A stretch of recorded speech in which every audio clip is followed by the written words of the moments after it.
Let's record her, Maggie. Hi, welcome to the show. William Martino will be running it, and as he finishes his drink today.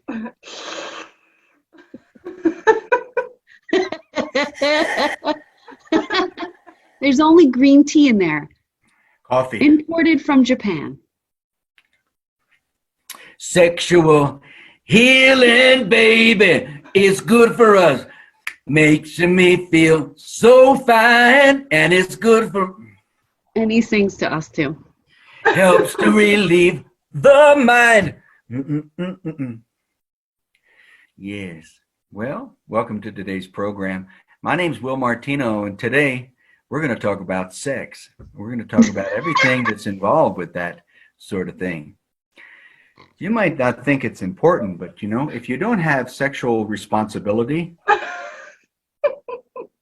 and sexual strength, then your brain eats your digestion and your brain eats the tissue. Your sexuality is of such vital importance, it's near impossible for me to explain it.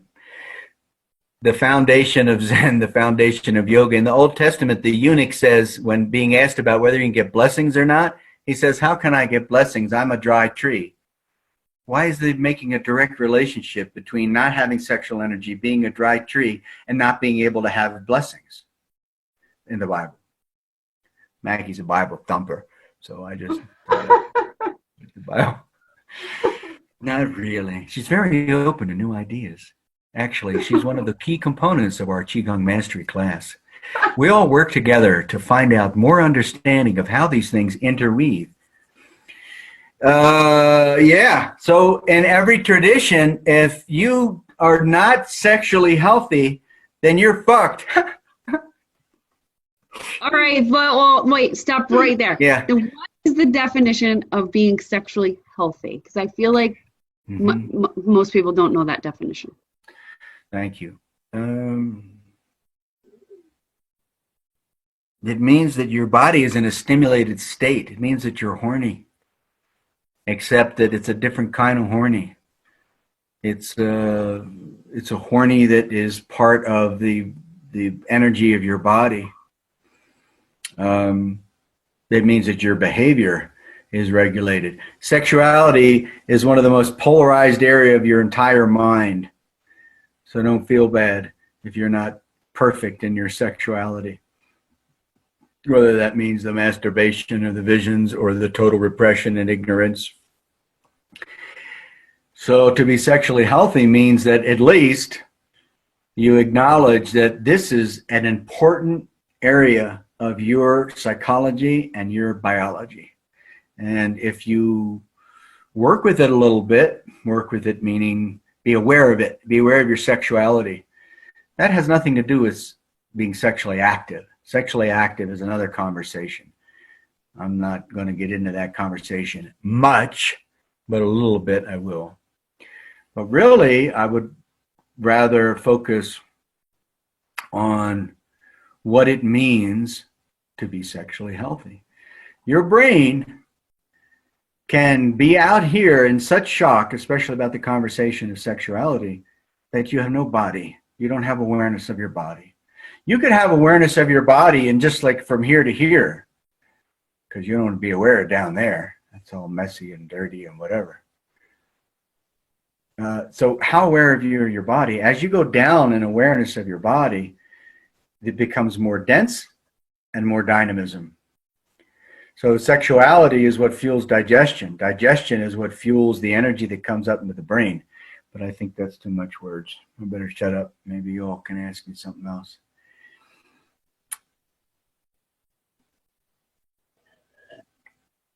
Well, I would definitely say that a lot of people are probably not sexually healthy because there's so many, especially Americans right now, that have digestive issues. It's like, it's rampant, that problem. So what you're saying is if we focus on sexual health, then our digestion is going to heal itself or become in balance again. Well, the difficult thing about really deep conversations is you have to be careful about you do this and you'll get this, because Mm-hmm. as soon as you start saying that, the subconscious will say stuff like, oh, I'll prove that wrong. So, Mm-hmm. what you want to do is just be very, very clear about fundamental ethics of life, and realize that we're all sexually traumatized, man and woman, everybody. Was that from our culture? Like most being It's American? because it's such a attractive and repulsive area Mm. that the stuff is always like a woman's vagina, for example. All the guys are going, can I get in there? Can I get in there? Can I get in there? Can I get in there? Can I get in there? Can I get in there? That's kind of like what they do when they talk to you. That's what their brain is doing. It's a biological thing. They got the Audi with the hydraulics, and you got the innie. So the Audi is going to the innie, and the innie is attracting the Audi. So the woman is going, yeah, I'll wait for you. And the man is going, yeah! Bonsai! So this is the biology of the energetics of who you are as a human being. If you want to be beyond that, then you're just not being real. So you don't have any time to not be real. See, no matter how good we do life today, we're still a terrible failure. Why are you laughing at me? No, it's just that was perfect. We just don't have any time to not be real. Like it's Yeah. time to be authentic and just Yeah. talk about what's nature, right? Because I feel like what you're saying is just a part of nature. It happens with the birds and it happens with fox and deer, and it's just that And we're it talking happens about. exactly in those crazy dynamic expressions that I did. That's exactly what my biology does towards a woman, and that's exactly what your biology does towards a man. And if you try to shut off from that and recognize that it's not there, then you're going to be perverted and distorted and whatever. If you recognize this is part of what I am, now maybe you can get some management in there. And in every tradition, it's the base of fuel. If you don't have that base, even if you've had operations and the ovaries aren't there and stuff like this, or no testicles or whatever, but if that awareness of that central gravity, that's near the center of gravity, right? If that's not there in a healthy way, you can't really have a chest and a head. Having a head and a chest without that means that you eat your tissue. I don't know if that makes sense to you. I don't know how to explain this well enough. I would never talk about this because it's such a difficult area to even talk about. But now I know Maggie's health depends on it. Your health depends on it. So I have to talk about it just as your friend and try to get out fairly unscathed, because this is some deep stuff. So we were saying authentic. We don't have any time to be authentic. I wanted to put a comment on the end of that, meaning that no matter what you do with your morning, afternoon, and night on this day, you're still going to fail miserably. So, grace is more important than law. That's the beauty of religion, all religion, but religion is so distorted in its presentation and understanding that nobody gets to enjoy religion, because most of the people in religion bastardize it so much that that's the last thing anybody wants to do. And the whole world knows that people in religion have mental illness. The whole world, except the people in the religion. So that doesn't mean that these things, these religions and so forth, weren't founded in amazing, wonderful, super wisdom. 2 best-selling translations in the world is the Bible and the Tao Te Ching. Tao Te Ching is the Bible of Taoism. The scriptures of Taoism. So those are the 2 top books translated. And time is centered around Jesus, So the human being has this experience of religion as the top. You go to war and kill people and get killed, and what are you doing it for? God, family, and love, supposedly.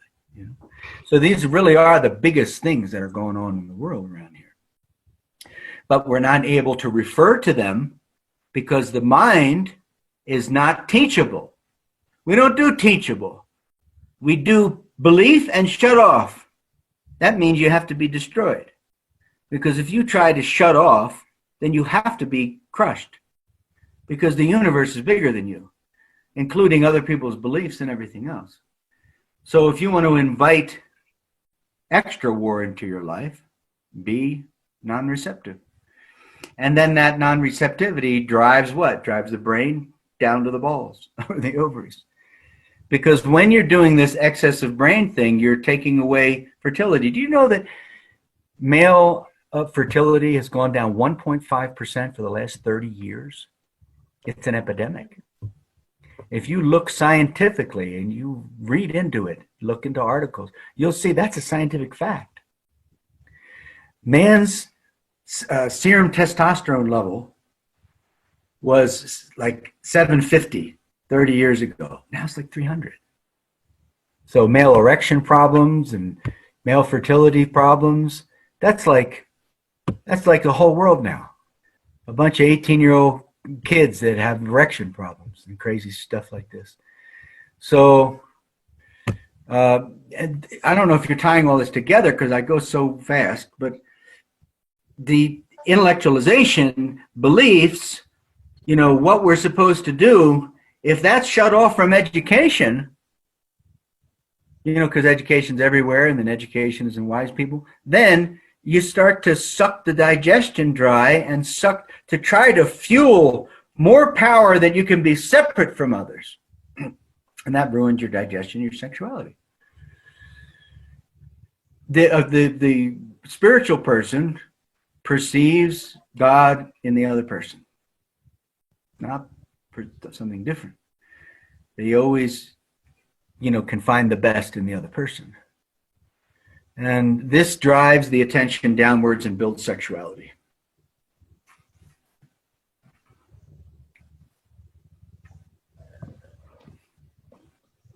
Why is it that, I mean, it might just be my opinion, but why do I feel that men don't seem to have near as many sexuality problems as women? It's like they can somehow turn that thought off and just channel, and women, we are so in our thought that the hardest part is to go down and kind of accept that. Great question. I'll pretend to know the answer. In that it's emotional. There's more of an emotional connection for the sensitivity of the flower woman, in my chauvinistic way of looking at things. And so that sensitivity, if it's locked into emotion, then it's locked into psychology.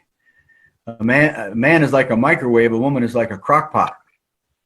So if you try to turn a woman into a microwave, she's not going to like it because there's no cultivation, there's no tenderness, there's no, you know, you got to stroke the hair and then put some flowers in there 3 days beforehand if you're going to get some good nookie. Otherwise, forget it. And if you just want to do some getting off, that's actually not reasonable. Getting off is another reason for no male strength. I mean, I talk to young men and I'm astonished. I've never in my entire life ever heard young men talk about any kind of sexual like disconnect or whatever. And I believe this is because the man has this microwave idea of, you know, just touch it and grab it and get off and now we're cool. You know, and that is, it doesn't create any more semen. So the semen for the man is created by the intimacy that the woman is asking for and the patience and the cultivation and things like that. And when man's, since they're so surface stimulated, because that's our wiring, when the man just goes to quick ejaculation and surface stimulation, then they become, you know, no testicles. Then the woman has to take over the male role of being powerful because men have less than half the balls than they did before.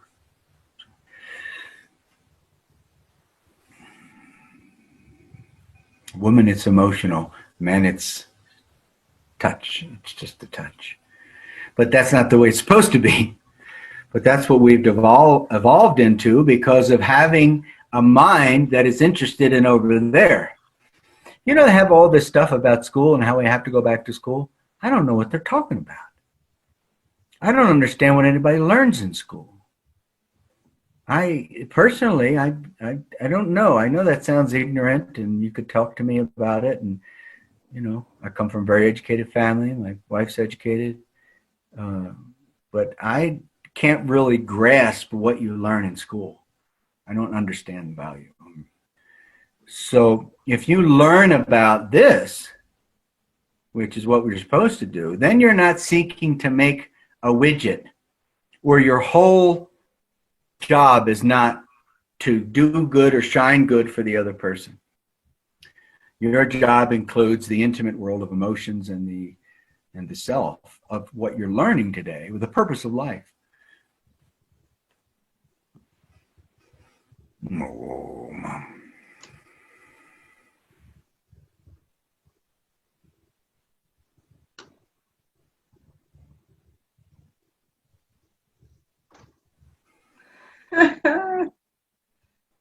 Silence.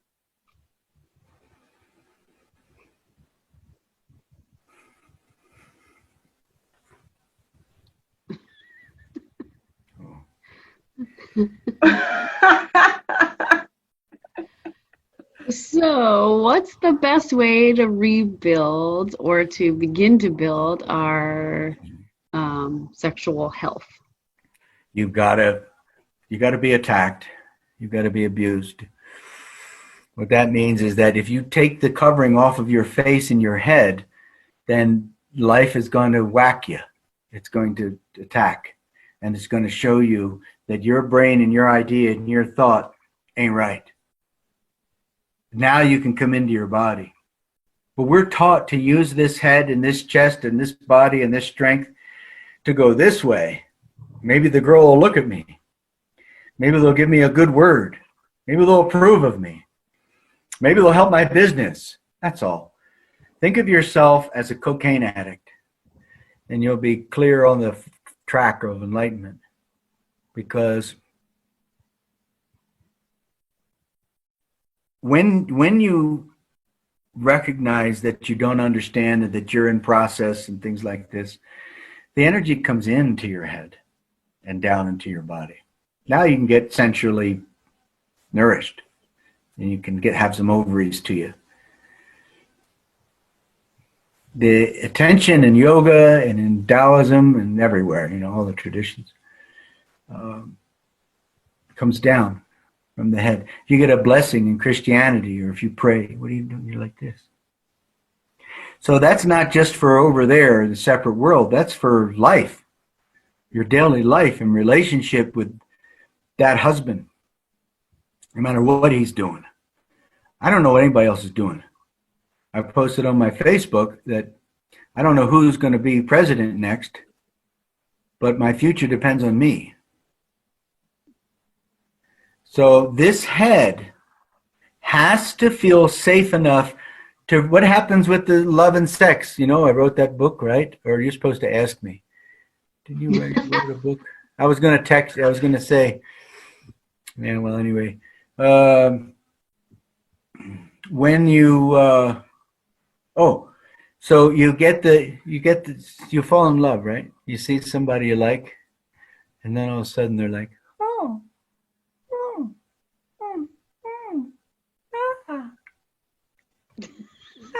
wouldn't you be attracted if I started talking this way with you? I mean, That way? No.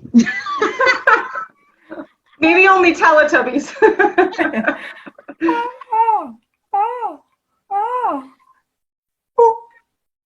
I think there's a fine line with that, though, because you can overdo and it feels like, oh, or there's that fine line. What I'm speaking about, my dear Andrea, is that your nose and your lips and your eyes and your ears become receptive to touch. Yeah. When you want that other person on you and you want the sex and everything. like Master he's just a hottie. Right, exactly. Like he can lay on top of you, no problem. So when just looking at him, like, oh, geez, he is so. there's just something about him. Is that what you mean? Do you think he's I don't better even looking know. than I am? Just watching his TED Talk. So that's enlightenment. You asked, how do you get your juices flowing? Okay. You have to be receptive to these people and these circumstances so that they're come into your face. You start to have the nose and the eyes and the ears and the blessing. When you first fall in love, you know, this is the kind of attitude you have to have with humanity. This person is my last chance to be healed. This person in front of me. How am I going to listen to her? How am I going to do it? What do I have to do? Smack myself, discipline myself, humiliate? I don't know what. But I've got to try because it's my only chance. So if my nose and my eyes and my ears and my mouth and my centers receive you, accept you, because you're already emanating healing. You're emanating energy. Then I start to build up. My balls drop. You build up in mortal rooting, they call it in Qigong. You build sexual strength. And that sexual strength is for you. It's not for your partner. It's for you. It's not for your fantasy of that guy we're going to pick up for Maggie at the bar. It's not. It's for you. Okay? So the idea of sexuality and sex behavior and the masturbation and the orgasm, that's another world. We don't even have this down yet. So let's understand about this. Then sexual behavior we're going to touch into. But first we have to understand how do you do rooting? Yeah. First is turning your senses on, because most of us are right? The falling in love senses is, I guess, what you're saying. Appreciating the sights, appreciating the sounds, appreciating the faces, appreciating the circumstance. Who did it? Took the mayor to the monasteries the other day, and I got her into places that nobody can get into but me. And the best is the Tibetan guy, through the roof. And he was talking about something to do with the Dalai Lama, and his teacher was the tutor for the Dalai Lama. And he said, if somebody hurts you, if they hit you, and you say, oh gosh, is your hand okay? Then you're really getting somewhere. So this is the attitude of having no choice but to transform the rejection of others, not in first step fuel. See, there's 3 steps. The first step goes to the second step. The second step goes to the third step. It's how process happens. If you cannot feel safe enough to expose your personal issues and allow yourself to not understand or to be scared, you know. In other words, allow yourself to really be embraced in not understanding and confusion and addiction and compulsion and wrong behavior and confusion and genetic predispositions towards diseases and, you know, whatever, trauma. If you can't really trust right now, then you're not going to go to the second step, and you're going to make more pain happen. You're going to have a stronger hit happen, because that'll shut you up, and that won't work anyway. The only thing that shuts us up is when we surrender to grace. Wish I could look at you and talk. I have a question when it comes to that, because I think coming from a place where it's easy spiritually with the love of God and grace to kind of do that from here down, and then when you hit the sexual area, I feel when you've been through trauma, how do you know what is the feeling that you're going to get when you know that it's okay to let go in that area? I mean, I feel like that's our personal area to keep safe. And healthy. So it's hard to kind of differ between the two. Like, okay, so I've let go, I'm feeling the senses, everything feels good, but then that comes in this like force. No, wait a minute. And I think it's not even just women that have been through any trauma, but women in general. Like you said, we go to the bar, and it's just the nature of the man and the woman, and we are kind of taught to keep ourselves safe Because if we completely let go, we're just kind of letting go. And I don't know how to go between the two. You connect the circuit in your body from the perineum to the spine. So when you have sexual feeling, because you have become receptive to the horse, for example, something that's sensual, sense-ul. So you've got eyes, you've got ears, you got nose. Andrea locked onto this at the beginning a year ago or something. I remember she said something about lock onto each sense, and I was like, oh, I'm glad I taught that so I could hear it. Because you have sensual nourishment for the nose and the ears and the eyes. And so now you have brainstem convergence. Okay? Now you have sweet taste in your mouth. Again, this all happens just like love and sex and falling in love and the first kiss and everything. But it's part of life. So now you get down through here, you get down through here, and you get to the sexuality. So in this audio, I put on the Qigong site, I think yesterday. This man who I was the cook for was raised on Wudang Mountain. So one of the primary tenets of yoga and Qigong and Zen and everything, but you really see it pronounced in Qigong as a fundamental immediate teaching, that when you're stimulated down there and you have that energy, you have to connect the circuit.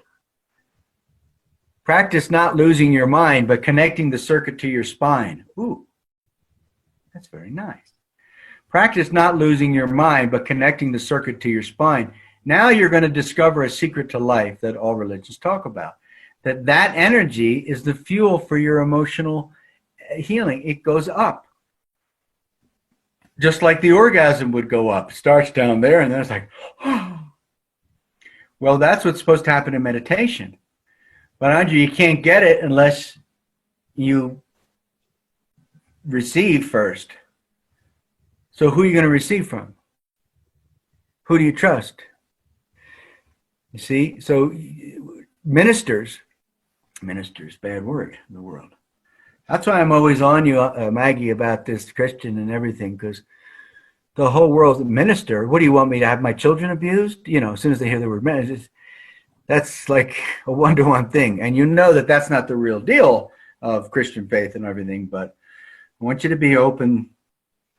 I mean, that's my selfish desire. I don't know why, but to the reality that God and Jesus is speaking everywhere. Go figure. Anyhow, yeah. So you get that sexuality, and it says in that audio, don't burst out into orgasm. Or in your mind, don't now become Miss Sex Slave and go and get 3 guys. Because if you have a lot of sexual energy, and women have actually more sexual energy once they drop down, because they're like the flower that's opened up, and they got to attract that pollen. And that's a draw. That's out in space. The man is just like a little rabbit going. The woman is going. So once you activate that thing again, you know how hard it is to get that desire fulfilled. All you got to do is go to the supermarket and look at the guy for 30 seconds.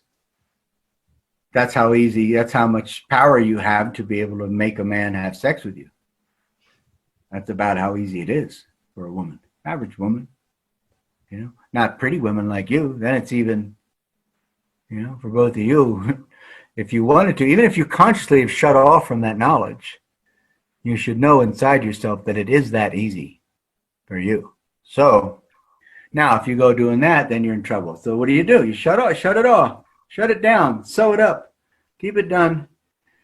Just keep it there, let it be there. And that's when the Catholic starts abusing boys, the priest.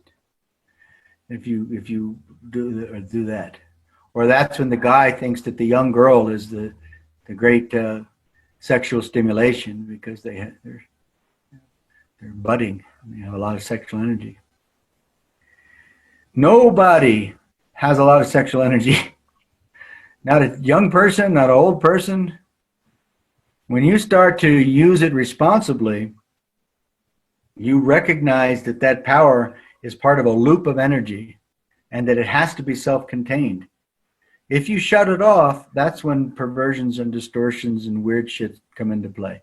If you create it so that it's part of your life, you realize that you don't have enough energy to repair your brain. Where does the energy come from? From your sexuality, your digestion. That's where food comes from. The power comes in, it digests the food, and then it builds the sexual vitality, and then it loops up. So in yoga, prana and upana, the descending current and the ascending current. So we're learning about the descending current, and then you're saying, well, what do I do with it? Once that descending current starts to become close to creating sexual magnetism, what do I do with it then? You connect it to your spine, and you start to endure stimulation without surface orgasm, or stimulation without externally sourcing it. You start to abandon yourself to self-coherence, self-sourcing, self-realization.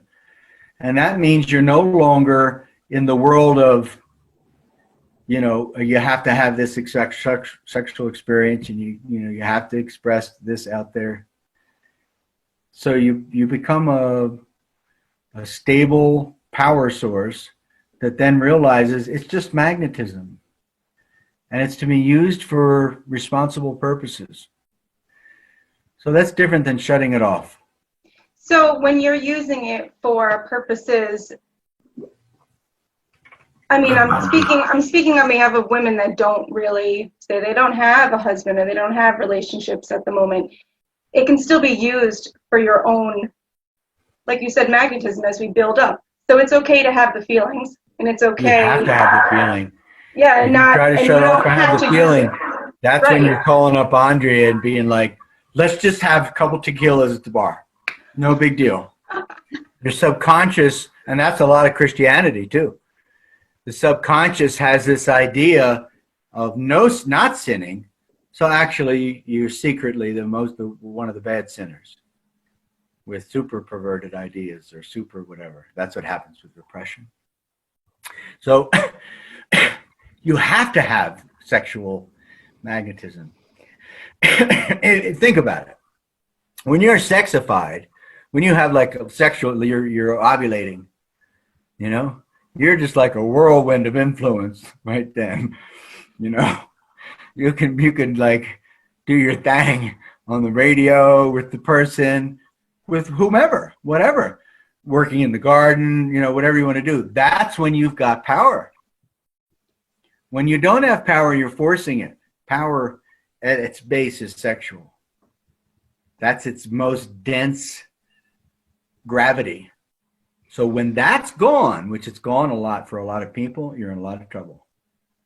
And now you're going to really beat yourself in your head to get down back to your earth. But if you realize that things like, you came in this world alone, you're going out alone, all you have is yourself, kind of, sort of, Now you can find the earth. You can drop down. If you can do that, then now you have more of that loop of power that you can express in ways. That's how you heal people. In martial arts, that's how Dim Mak functions, being able to hurt people with little tiny little things. It's because I have a lot of that. Because I have a lot of that I have more power than the average person with the martial thing, even though or healing people, even though I'm an older person. It's because I don't have as many external orgasms. It's because I'm not interested to cheat on my wife. It's because I realize that I want to grab it. Oh, no, wait. And I try to work with it a little bit, but if you shut off from it, you're in a lot of trouble because there's no root for your brain. Makes sense. It makes sense because it's like it sounds to me that it's what we need. So it's the creative energy of. Oh, I know what you need. No, you know what I mean. It's the creative energy. It's like that's what we It came is. from. Yeah. And so that's how we're creating our life. Everything that's happening around us, this illusion of our life is coming from that creative force. But we're taught that creative force, like, oh, that's not good, don't feel that for, or that's shameful or sinful. And so it's like your creative force is sinful, so you bosh it. And I think we're also taught not to squash it, but that we should do something not right with that creative force. You know, like we're taught to do the wrong things with the creative force instead of, like William was telling us to, you know, it's part of us. Use it for our internal healing, not for another person, or to use it for the right purpose as well. Think about the guy with the orgasm. You're making love with a guy and he has an orgasm. It's all done, right? Mm-hmm. And you're just getting warmed up. So what if a guy doesn't have an orgasm all the time when he's having sex with the lady? Can you imagine what that does to his touch? So now the guy touches the woman night or day, whatever, and the woman goes, ah, ah, because they have the magnetic power, right? You could see how that would be true for a guy, yes or no? Mm-hmm. Yeah. What's true for you too? And it's got nothing to do with sex. It's got to do with orgasmic feeling. So it's something I'm trying to understand my whole life, and I don't think I understand too much about it because the compulsion is so strong. You know? Well, I feel like that brings you into, you know, what you said before about the mind, you know, because the compulsion is strong. So all of a sudden the mind just goes like nutty and doesn't know, like, oh, I feel this feeling. Oh my God, I got to get relief. And instead of, what do I do? What do I do? And so it's almost like a whole new pathway in the mind has to get stimulated for the energy to rejuvenate itself.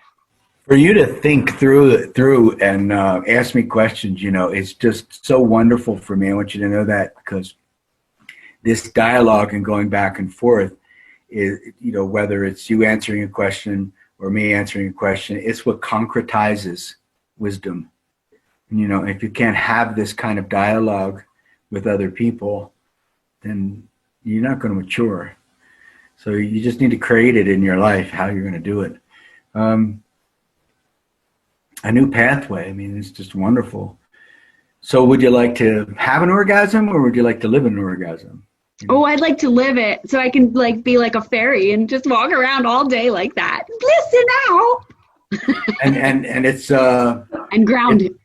It's a way that you can say something and other people are very influenced by it. You know, and it's all to do with your feet. This is all the big giant feet world from now on for us, because the world is losing its feet, right? Because you're so afraid about what happens next. And let me tell you, this isn't new. You've been so afraid of what happens next since you were 5. As soon as you're about 4 or 5, from then on, that's it. It's all external. Everything is external. I got to go to school. I'm so glad I have no idea what school means anymore. I have to, you know, do this. I have to have sex with the guy at 16 or whatever it is, because that's what you do. And there's no internalization of power. Where's the kingdom of heaven and all the traditions within you? So what we're trying to do is to fortify our experience of happiness. And we think that by externalizing our awareness and having a surface orgasm, for example, now we'll get into the sex talk,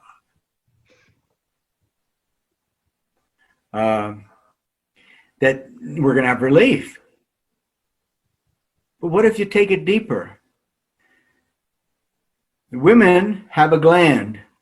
It's called Skene's gland. Now we're going to talk about the sex. But remember that before this, I'm talking about how to have the capacity for proper sex. And that's the root. Sex itself is, you know, the flower after the plant's been growing forever. Like sex between two people, it should be the product of emotional intimacy. not the product of wanting to get off. You've allowed that in your life, especially as women, so it's deranged your brain and made you cut off from sex, or like, oh, let's just go get some. Let's just use this drug and feel better. So the whole world of sex is not part of life anymore. So you have a Skene's gland. You're supposed to ejaculate like a man. There's a fluid in there. And the whole G-spot thing, if you do enough research, now it's such a deep matter that you'll see both sides of the coin. But if you look up Skene's gland, they'll say it's P, they'll say it's wrong. It's not. I've been studying it for 30 years. In every ancient culture, the man is not having an external orgasm all the time. Therefore, he's always got superpower. That's a lot better than the other way, which gives you Alzheimer's and the rest of it. And the woman has the G-spot massage and, you know, the emotional intimacy for 3 days or more, and squirts, does the external ejaculation out of this gland. And, you know, some women have this white milky stuff, right? But either way, there's a gland, and it's called the Skene's gland, and it's just like the male prostate. And it builds up in fluid. Now, I've had my fingers inside a woman.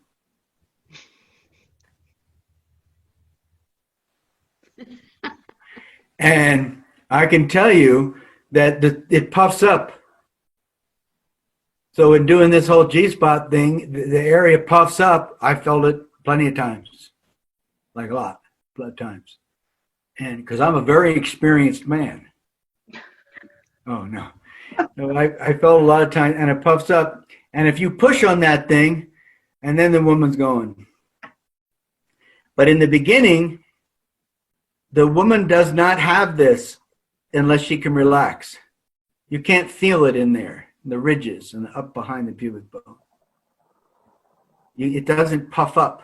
So it goes from this to that much thicker and puffing up with that female cum. And then you press on it, and depending on the cycle of it, is you have a squirting orgasm there, or you start over again. And the whole thing is the emotional intimacy in the massage. And if the man doesn't have some balls to him, there's no influence. The woman doesn't let the person in. There's no, it's like, it's not going to make a good baby. So you just automatically shut off. And then it becomes, oh, let's do the clitoris forever and have one of those. And all the energy becomes focused on the outside of the vagina and in the outside of the psyche of the woman. And now everything's external. And that's the whole curse of our entire lives.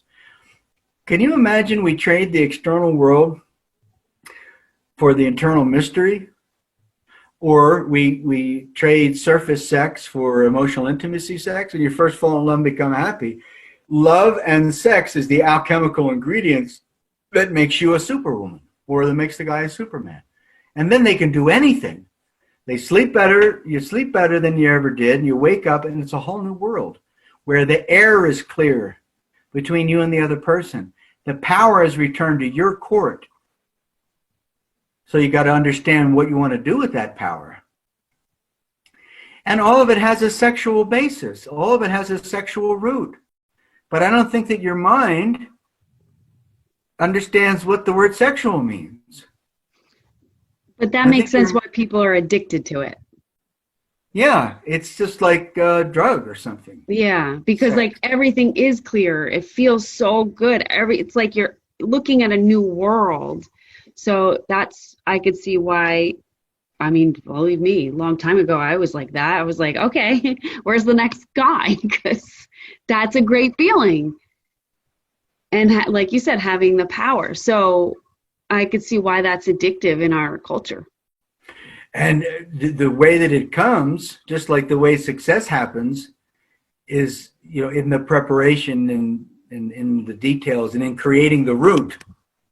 And then once you have the experience, then you're attached to the flower. It's like as a man being attached to the fascination of a woman's breast or a woman's body or something. You know, do I just want to touch that and see that? Yeah! But actually, I know that there's more to it. that this is not what I think it is. There's a whole person and a whole emotion and a whole no power and deep dark need and negative energy behind all this surface thing that looks so great to me on the surface because I'm programmed that way.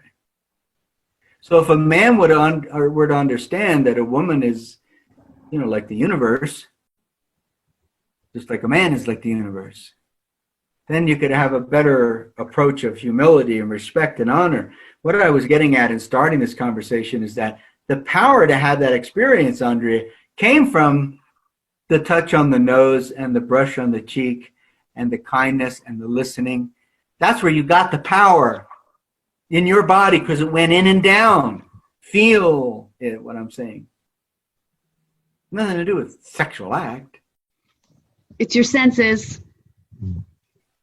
Okay, your senses. Now the face shines inwards and you get the sweet taste in the mouth.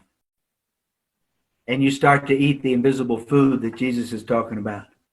Why does Jesus say, I have food to eat you know not of? And why does Jesus say, believe on me and from your belly will flow rivers of living water in the original Greek? What? What does that mean? Sounds like a lot of orgasms to me. You believe she said that, Maggie? Yes, I do. Okay. So you learn to have rolling orgasms. Rolling orgasms. Male multiple internal orgasms leads to a constant cycle of energy that can cause woman multiple rolling orgasms. But what I'm trying to focus on for you, thank God I'm so mature and responsible, is that it's the touch on the face and it's the listening ear and it's the kindness and it's the honoring you as a person. That's what you want from the man, right? For the sex. I mean, if you really want the best sex, isn't that the way it's going to happen? Like when you first fell in love and everything. But the mind automatically learns about the orgasm. Then they're like, I want that. So you forget to draw the bow to shoot the arrow. There's no more drawing of the bow. There's only a bunch of arrow shooting. Draw the bow a little bit. And you become compulsively addicted to the sensation of the orgasm so much, just like any drug addict, that you'll get it with the surface clitoral orgasm, and you'll get it by stuffing anything in there you can, and whatever kind of thing. And the more perverted and distorted it becomes, the more you can make some kind of orgasm happen. So you have to become more harder, in the wrong sense of harder, to eke out another little orgasm. So remember the root to create the bloom. The root is your face has to shine inwards. You have to find out how right now you have another chance to be a student, to be the only person that doesn't know, to be the only person that's confused. I'm taking this Gracie Jiu-Jitsu class. I was selected out of 2,300 men to be part of the toughest guys on the planet, physically toughest guys on the planet. And I'm actually doing live classes with for me, it's, it's like training with a real Jedi. It's beyond martial arts, it's like people around the whole world. If you hear these people's names, and they'll be like, because of the kindness, most moral, most gentle. And their father, the guy I'm learning with, the two brothers, their father created the cage fighting. Created it. So they're extraordinarily tough. So I'm taking an advanced kind of a program there. And what I'm getting at is that I have to be very unskilled because I don't know these things that they're doing. I have to be very much not knowing and vulnerable and scared, and the student, and you got all these high-ranking black belts and regular people too that are on there. Well, anyway, it's that discomfort of like learning to ride a horse that is the source first step to being able to get to the second step, where all of life turns into your healer. All along it's been scripted. The whole thing, every moment in your life has been scripted for you to experience personal healing. And all the time, you were wrong, you were mistaken, and you didn't know. And now you're courageous enough to be wrong. So I have this video on me, and I'm with these guys, and I'm rolling on the ground, and my legs are going up here just by myself. And, you know, they're nice. Awesome, William, the guy said to me yesterday. Yeah. Because I don't have the ground fighting skills so much. And I can't say what... I probably know more about Dim Mak than anybody in the world. All I want to do is defend myself. But to be distorted, to be confused, that's the great key.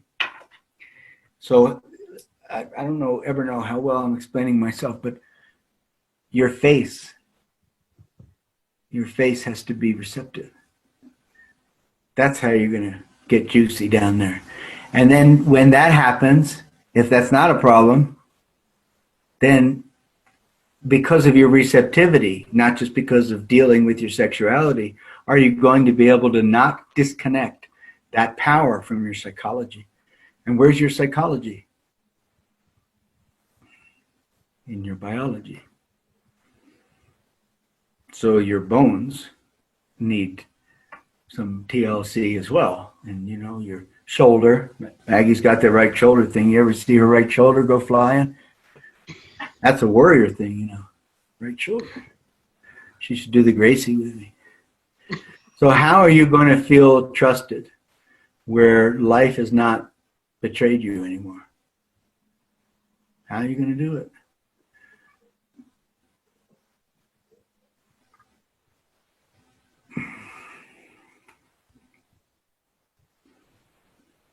Just got to go back to your favorites list and give your senses a blessing. Now we learned something about the favorites for step 2 and 3. Could you enlighten us about that today? Because I felt that you were in a great place for me to share, and I set it up so that I could share about step 2 and 3 because I knew you were going to do that. I teach people for years, and I'm like, what's step 1, 2, and 3? And they go, well, 1 is when you go outside and you play with the trees. And I'm like, didn't I write down the freaking thing 4,000 times? Anyway, but because people can't slow down, they can't be receptive.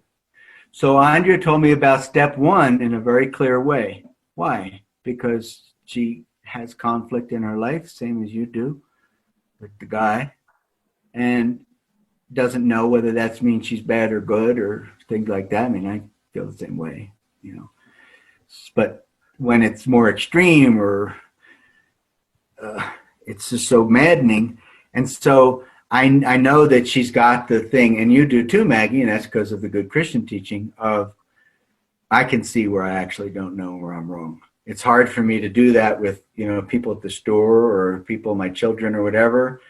But in my private time, yeah, I can see how that's true. So you both got that. What about step 2 and 3? So step 2, I don't know what you said, Andrea, but I wasn't so happy.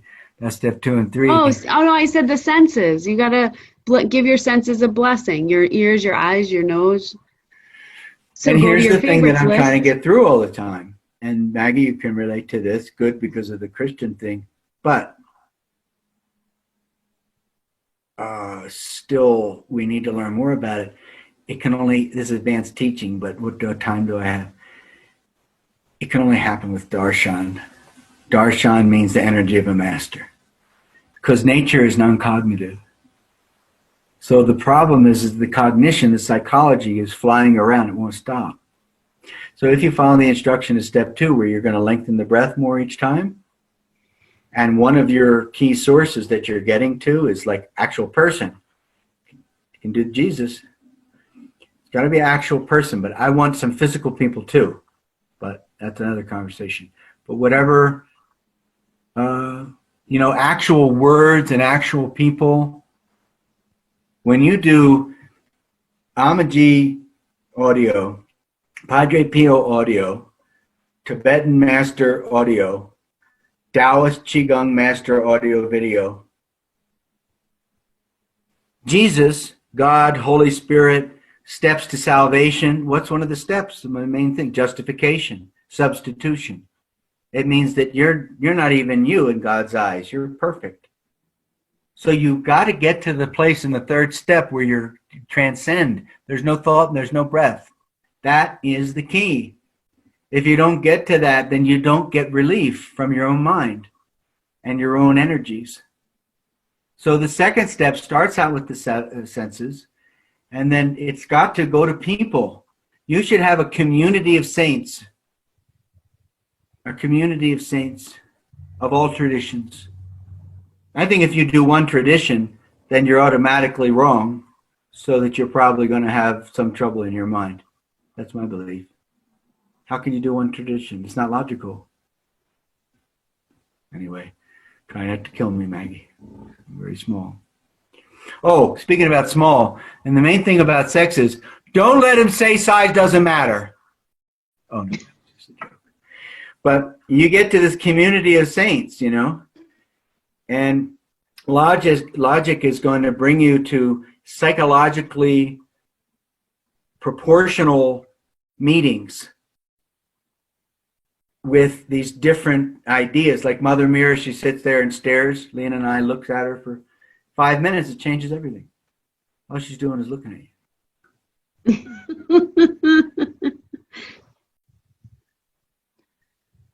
She does blink. She does. Yeah, a couple times.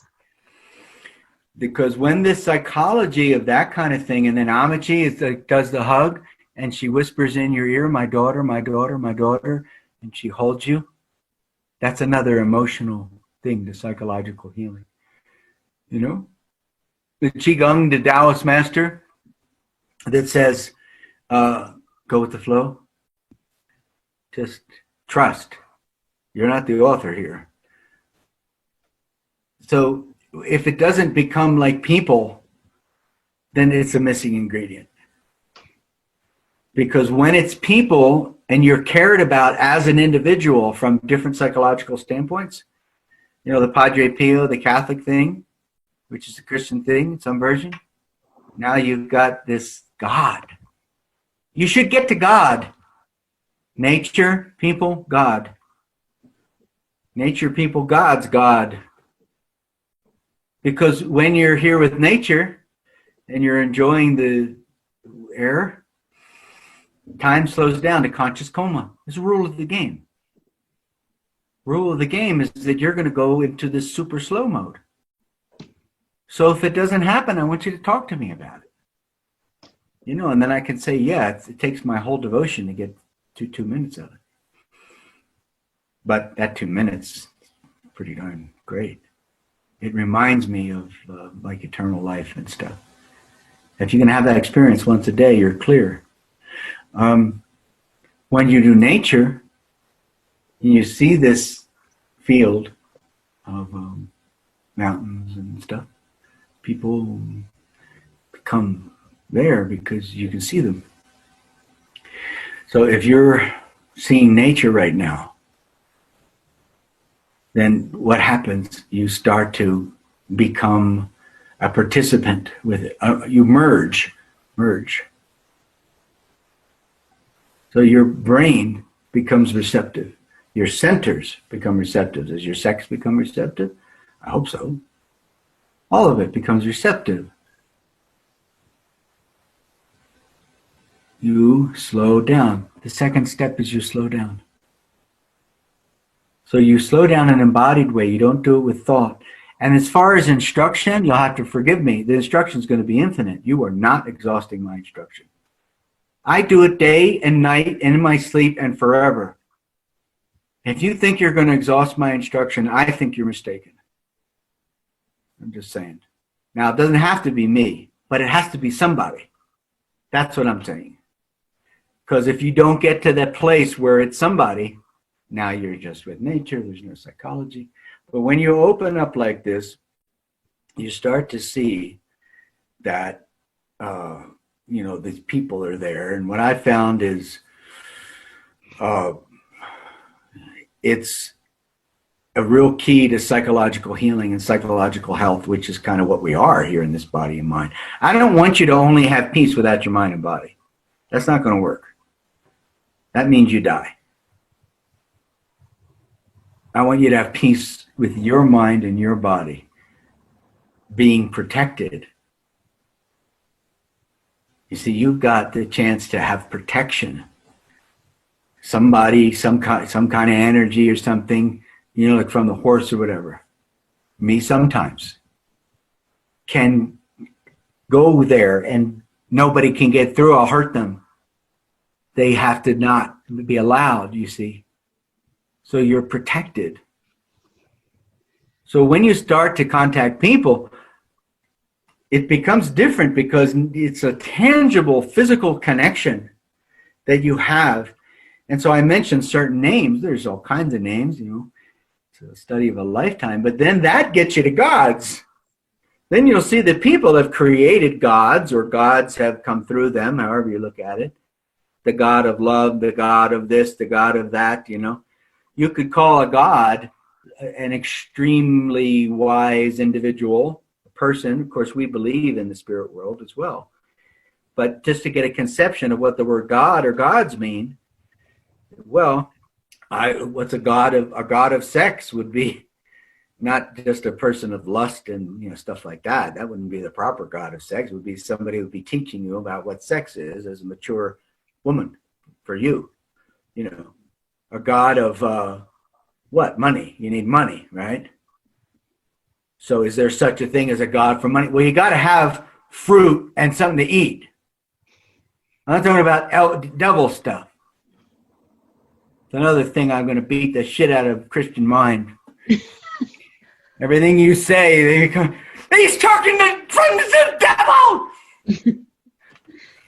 But, you know, I'm just talking about how you just need some fundamental resources. So maybe if you met, say, a person who knew how to do online marketing, right, for some product or some service, and they're like your friend and they like you and you hit it, and they could tell you more, and they, you know, that could be a god of leading to resources. Resources is probably a better word than money. All right, so you have this idea of gods.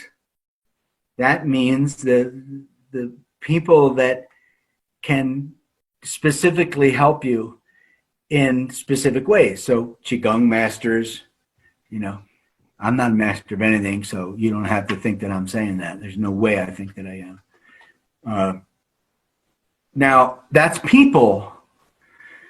People is this alliance that you have as an option to be able to receive from them. Then back to sex. Always comes back to sex, doesn't it? So now you have all of these powers, all these people, they all give to you. If you want to create more pain because you're too afraid to feel that you're not good enough, then you're going to create more pain. You don't need to do it. You can experience grace. Now, the beauty of Christian grace. You can say, I'm going to be happy right now. I don't care whether I live or die or whether you live or die. Whether you're right or I'm wrong or I'm right and you're, I don't care about anything. I care only I'm going to be happy right now. Why? I don't know. I had enough suffering. I choose it. It's my choice if I want to be happy right now. So you can choose the next 5 seconds to be happy. So from people, you know, comes resources. And this is, again, is just principles. I speak with such enthusiasm, but I'm just in process like you are, you know.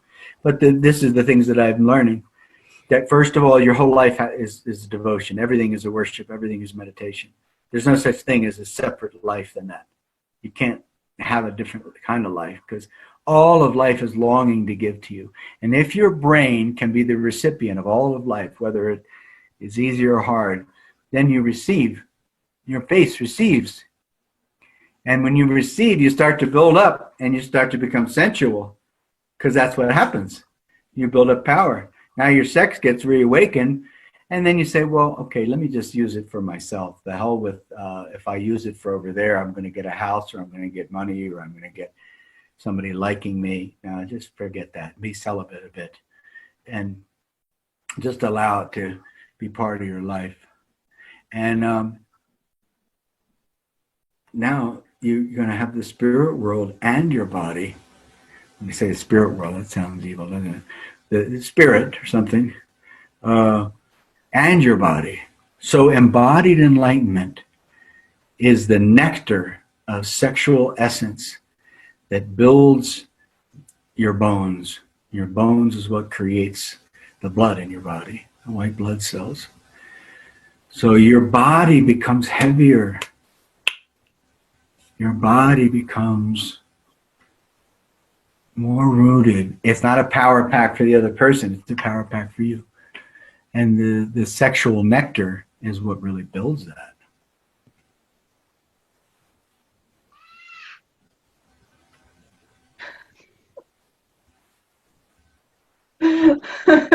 The sexual nectar you keep in and not create babies with, because that's a whole nother topic. I hope so. Well, Lena says, she didn't want a baby, but I don't know about that. No babies for me. I'm way too much of a baby already. Yeah, you just recycle it. How do I explain it? Wait, I gave you both that book, Cultivating Female Sexual Energy. Yes, great book. It's got weird things like put an egg up there and squeeze it in. It's just like the Kegels, But everything is based on just your own time to feel into your own biology. And just don't think that you're going to have to speed up to do something to take care of external matters. It's just not true. You have to slow down.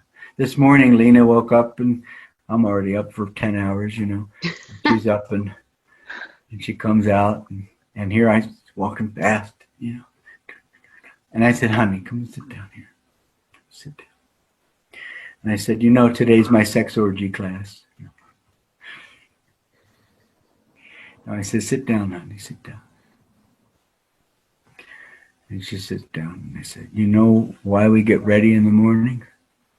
Because you got to get ready, You get ready to go to college, you get ready to get a PhD, you get ready to, what's next. You get ready for what's next. I said, don't get ready. Get ready to slow down. Get ready to meditate, Andrea. Get ready to take the rest of this day and everybody can fuck off.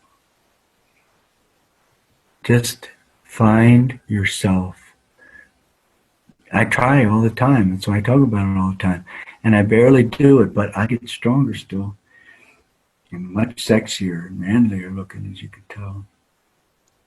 No, but as time goes on, you have the chance today to do that.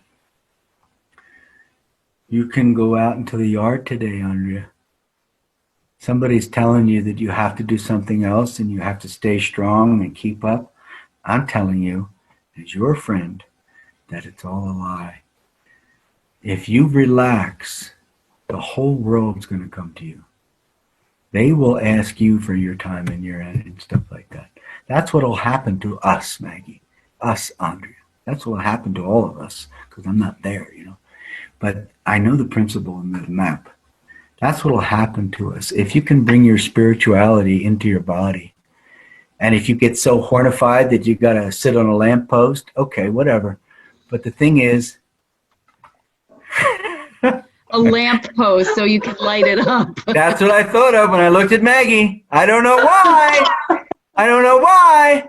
I think she kept saying, because she kept saying, well, what happens if you want to do really bad things once you get really turned on?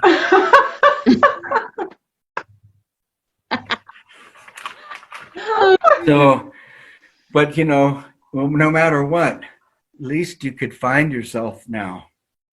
Find yourself now. You don't have to be wrong or right, about, you're not going to be perfect, right? I can't do it.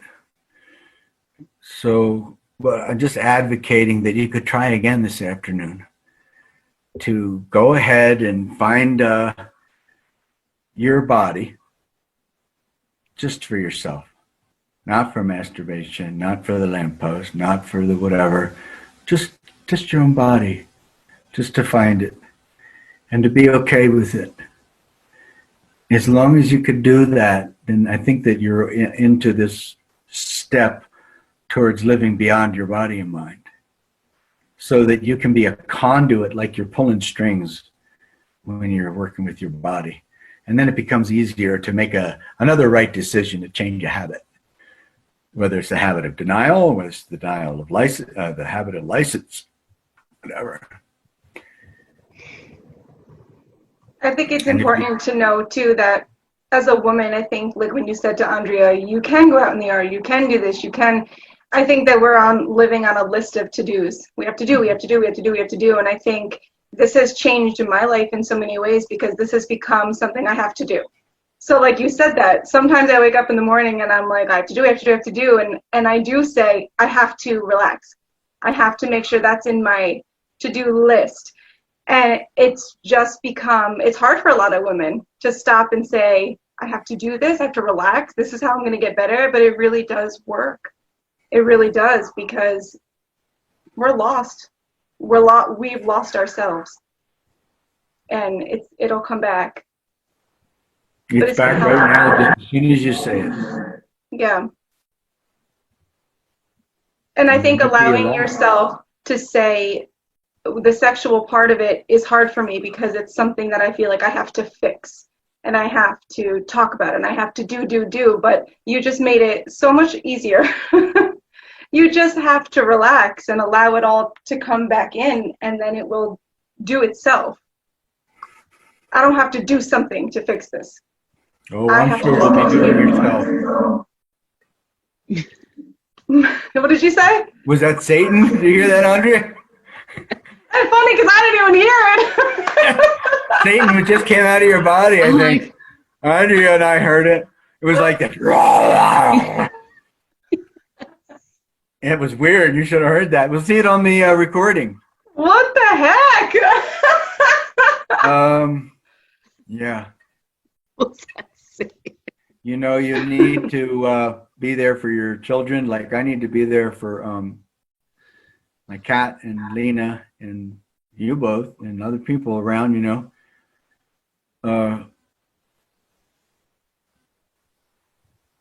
So to be able to do that, like to drive so much, Andrea's driving so much to help Zen out, like 4 hours a day or something. Yes. So you can sleep when you drive. I prefer to sleep when I drive. I think that's the best place to sleep. As long as you're very, very aware. In other words, if everything becomes a meditation, mm-hmm. the timing and the tool, it's gonna be there. It's some kind of a faith. Faith is what? The substance of things unseen, the evidence of things hoped for. So you're not doing the drive as a thing for over there. You're doing it for a thing that's here. We need to provide support for her and everything. So it's not exhausting, it's energizing. Yeah, I started that. And when I drive, I start to focus on my breath and like really breathing deep. And like I count when I'm driving. I'm like, okay, I'm just going to breathe for an hour till I get there. And that's great. I have to say, the thought of like, oh no, I got to drive. And then when I start doing it, I don't feel tired when I get there at all. So I'm grateful for these tools for sure. And you wait for her for 1 hour only and then drive 2 hours again?